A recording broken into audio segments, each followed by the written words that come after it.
हाय kids, आज के video में हम करेंगे हमारी पोएम वोकेशन। ये है हमारा चैप्टर 2.1। ये पोएम जो है रविन्द्रनाथ टैगोर ने लिखी है और ये फ्री स्टाइल में है। मतलब आप देखोगे इसमें कोई राइम सीक्वेंस नहीं है। लाइंस जो है उनमें कोई राइमिंग नहीं है, तो ये फ्री स्टाइल में लिखी गई है। चलिए पोएम स्टार्ट करते हैं। वोकेशन, वोकेशन का क्या मतलब होता है? हमारा प्रोफेशन, हम लाइफ में जो भी काम कर रहे हैं जिससे हम अपना जो है जीवन चला रहे हैं, means of living, that is our vocation. When the gong sounds 10 in the morning and I walk to school by our lane, every day I meet the hawker crying, bangles, crystal bangles. तो जब घंटे में जो है सुबह के 10 बज जाते हैं, तो मैं जो हूँ रोज जो है स्कूल जाता हूँ अपने रास्ते पे चलते हुए। और रोज जाते हुए जो है मुझे एक जो है चूड़ी वाला सुनाई देता है, जो चिल्ला चिल्ला के कह रहा होता है, चूड़ी ले लो, कांच की चूड़ी ले लो। गोंग क्या होता है? ये जो आपको मेटल की यहाँ पे राउंड जो शीट दिख रही है, इसे जो है बजाते हैं, इसे गोंग कहते हैं। ये जनरली जो है आपको बुद्धिस्ट टेम्पल में दिख जाएगा। तो इसे जब बजाते हैं तो जो साउंड आता है उसे गोंग कहते हैं। तो ये बच्चा जो है, ये सुबह सुबह जब 10 बज जाते हैं तो इसकी आवाज सुन के जो है ये अपने स्कूल जाता है रास्ते पे चल के। तो इसे जो है चूड़ी वाले की आवाज आती है कि चूड़ी ले लो, चूड़ी ले लो। तो इसे लग रहा है कि ये तो कितना अच्छा इंसान है जो सड़क पे जो है चूड़ी बेच रहा है। There is nothing to hurry him on. There is no road he must take, no place he must go to, no time when he must come home. तो ये उसे देख के सोचता है कि इससे तो कहीं जाने की कोई जल्दबाजी नहीं है, कोई ऐसा स्पेसिफिक रास्ता नहीं है जो इसे लेना है कि इसी रास्ते पे जाना है। कोई जगह नहीं है जहाँ पे इसे जाना है, ये जहाँ मर्जी जा सकता है। कोई टाइम डिसाइडेड नहीं है कब जाएगा कब घर वापस आएगा। तो इसकी लाइफ में कितनी फ्रीडम है। तो ये बच्चा जो है अपनी लाइफ को कंपेयर कर रहा है इस चूड़ी बेचने वाले की लाइफ से, क्योंकि इस बच्चे की लाइफ में फ्रीडम इसे नहीं दिख रही है। इसे लग रहा है मम्मा सुबह सुबह उठा देती है, फिर स्कूल भेजती है, स्कूल जाना भी जरूरी है, टाइम पे पढ़ना है, फिर घर वापस आना है। तो हर चीज टाइम टेबल के हिसाब से हो रही है। और चूड़ी वाले की लाइफ इसे जो है बहुत फ्रीडम वाली लग रही है कि ये कितना अच्छा है, ये तो जब मर्जी जहां मर्जी जा सकता है। I wish I were a hawker spending my day in the road crying bangles crystal bangles. तो ये बच्चा सोचता है काश कि मैं जो हूँ चूड़ी बेचने वाला होता, तो मैं जो हूँ अपनी जिंदगी सड़क पे बिताता और पूरा टाइम बस चिल्लाता रहता, चूड़ी ले लो, कांच की चूड़ी ले लो। तो इस बच्चे को जो है इस चूड़ी बेचने वाले की लाइफ बहुत आसान लग रही है। इसे लग रहा है इसकी जिंदगी कितनी अच्छी है, फ्रीडम वाली है और आसान भी है। तो काश मेरी लाइफ ऐसी होती।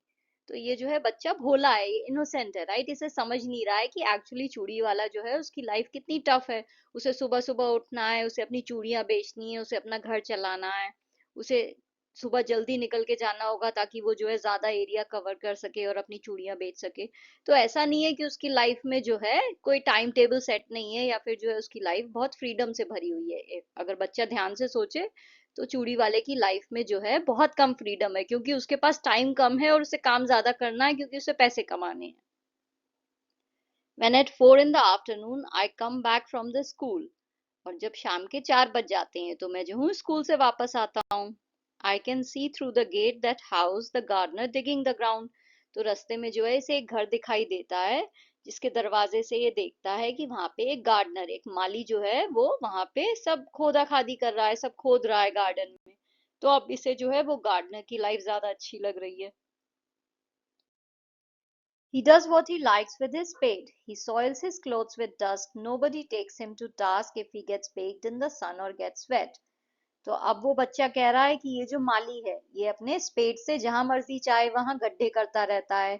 इसके कपड़े गंदे हो जाए तो भी इसे कोई कुछ नहीं कहता है। ये धूप में कितना भी जो है कितनी भी देर रहे, गीला हो जाए, कोई भी इसे जो है डांटता नहीं है।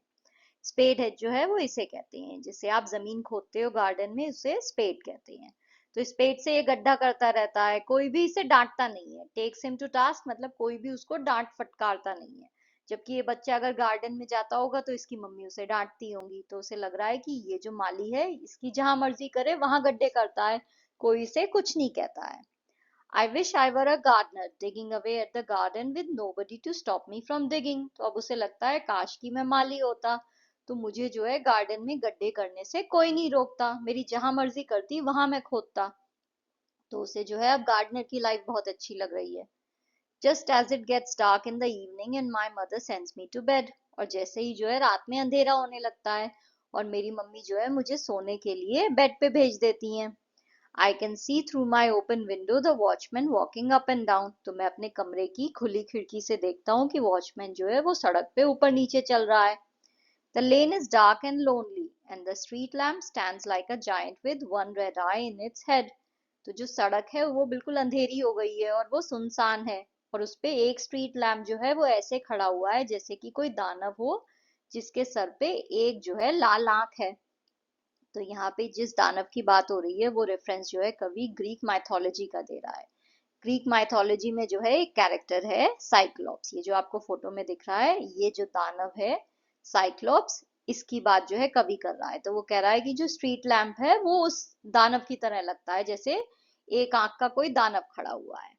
The watchman swings his lanterns and walk with his shadow at his side and never once goes to bed in his life. तो वो जो वॉचमैन है वो अपने लालटेन को हिलाते हुए, स्विंग्स यानी हिलाते हुए, तो वो उस लालटेन को हिलाते हुए जो है वो चलता रहता है और उसकी शैडो जो उसकी परछाई है वो उसके साइड में चलती रहती है. तो वो तो कभी सोने ही नहीं जाता है बिस्तर पे, क्योंकि वो हर रात यहाँ पे जो है चौकीदारी कर रहा है. I wish I were a watchman walking the street all night, chasing the shadows with my lantern. तो अब वो सोचता है काश कि मैं वॉचमैन होता, काश मैं चौकीदार होता, तो मैं जो हूँ सड़क पे पूरी रात चलता, शैडोज को चेज करता रहता, मैं जो हूँ ये परछाई का पीछा करता रहता अपने लैंटर्न के साथ. तो मैं लालटेन लेके जो है पूरी रात चलता रहता, कोई मुझे कुछ नहीं कहता.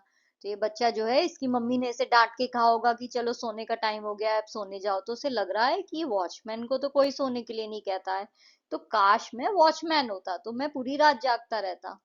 तो ये जो बच्चा है इसे अपनी इनोसेंस में ये सब चीजें बहुत अच्छी लग रही हैं कि जो चूड़ी वाला है, जो माली है, जो वॉचमैन है, इनकी लाइफ कितनी आसान है, तो काश मैं ये होता, क्योंकि इनकी लाइफ में फ्रीडम उसे दिख रही है और उसकी लाइफ में है नहीं. उसकी मम्मी उसे हर चीज के लिए डांटती होंगी कि सुबह उठ जाओ, स्कूल जाओ टाइम पे, फिर घर आओ तो घर में जो है अच्छे कपड़े पहन के बैठो, गंदा मत करो, रात में टाइम पे सो जाओ. तो उसे लग रहा है ये सब लोगों की लाइफ कितनी आसान है, बट अगर आप रियलिटी में देखो तो इन सब की लाइफ बहुत टफ है. इन्हें जो है अपनी लाइफ में जो है बहुत मेहनत करनी है, बहुत स्ट्रगल करनी है, फिर पैसा कमाना है और उससे घर चलाना है.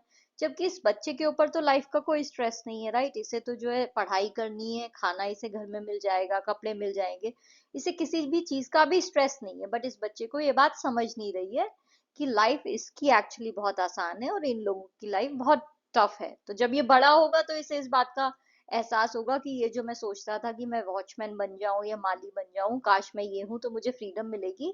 इसे रियलाइज होगा कि लाइफ में फ्रीडम एक्चुअली इन लोगों के पास नहीं है, ज्यादा फ्रीडम इस बच्चे के पास है. इन लोगों को तो काम करना ही करना है. माली अगर एक दिन नहीं आएगा तो उसे पगार नहीं मिलेगी, तो उसका घर कैसे चलेगा. वॉचमैन को रोज रात में जागना है, अगर उसका सोने का मन हो फिर भी उसे जागना है. तो इन लोगों की लाइफ जो है वो इतनी आसान है नहीं जितनी कि इस बच्चे को लग रही है. ये पोएम जो है रविन्द्रनाथ टैगोर ने लिखी है. Let's see appreciation of the poem. Rabindranath Tagore's poem Vocation is a touching portrayal of a child's yearning for freedom and the simple joys of various professions as observed through his innocent eyes. The poem is written in free verse, which means it does not follow a specific rhyme scheme. This style allows Tagore to capture the child's spontaneous thoughts and desires without the constraints of traditional poetic forms. The theme of vocation revolves around the desire for freedom and independence. The child in the poem envies the lives of a hawker, a gardener, and a watchman, perceiving their jobs as embodiments of the freedom he lacks in his own structured life. Each stanza ends with a refrain, I wish I were, highlighting the child's longing to break free from the regimented schedule imposed upon him.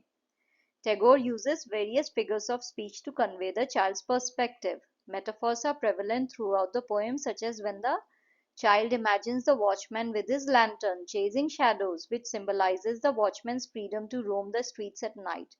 Personification is also used as seen when the street lamp is described as the giant with one red eye in its head, giving life to inanimate objects and enhancing the magical view of the world from the child's point of view.